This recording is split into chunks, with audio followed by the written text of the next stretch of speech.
கர்த்தருக்கு சோத்திரம்.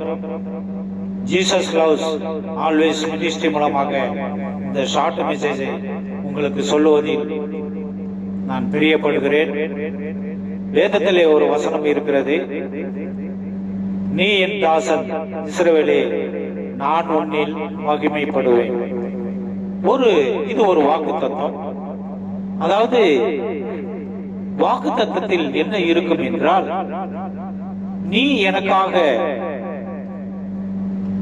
இப்படி தாசனாக இருந்தாலும், நீ எனக்காக வார்த்தையை கை கொண்டாலும், என் கட்டளைகளை கை கொண்டால் நான் இதை உனக்கு செய்வேன். அதாவது நீ என் தாசன் இஸ்ரவேலே, நான் உன்னில் மகிமைப்படுவேன். அவருக்கு நாம் வேதத்தில் பிரியமாயிருந்து அந்த கட்டளைகளை எல்லாம் கை கொண்டு, கற்பனைகளை கை கொண்டு, அவருடைய நாம் விசுவாசிப்போம். இயேசுவை விசுவாசிக்கும் போது அவர் நம் ஒவ்வொருவர் மேலும் மகிமைப்படுவார். அதாவது நான் விசுவாசிக்கிறேன் என்றால் என் மீது மகிமைப்படுவார். அதற்கு அடுத்து என் பிள்ளைகள் மீது மகிமைப்படுவார்.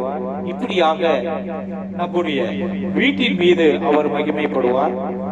நீங்கள் இப்படி மாற்றி சொல்ல வேண்டும், நீ என் தாசன் இஸ்ரவேலே, நான் உன்னில் மகிமைப்படுவேன் என்று. அந்த உன்னில் மகிமைப்படுவேன் என்ற இடத்திலும் ஒவ்வொரு பேர் சொல்லி அதை நீங்கள் சொல்லி விசுவாசிக்கும் போது கர்த்தர் மகிமைப்படுவார். நம் காரியத்தை வாய்க்க பண்ணுவார். நம் வியாதியை நீக்குவார். அவர் நமக்காக யுத்தம் செய்து தேவைகளை சந்திப்பார்.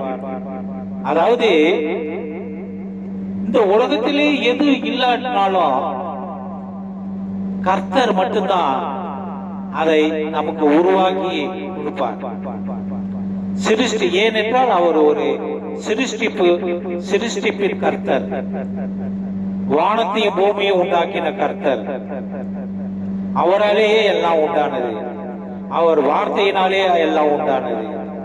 அவர் இன்று நான் ஜீவனோடு இருப்பது அவருடைய கிருபை. இன்று நாம் அவருடைய வார்த்தையை சொல்லுவது அவருடைய கிருபை.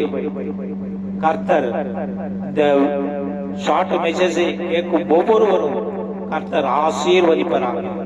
உங்கள் குடும்பத்திலே அவர் மகிமைப்படுவாராக. ஆமென்.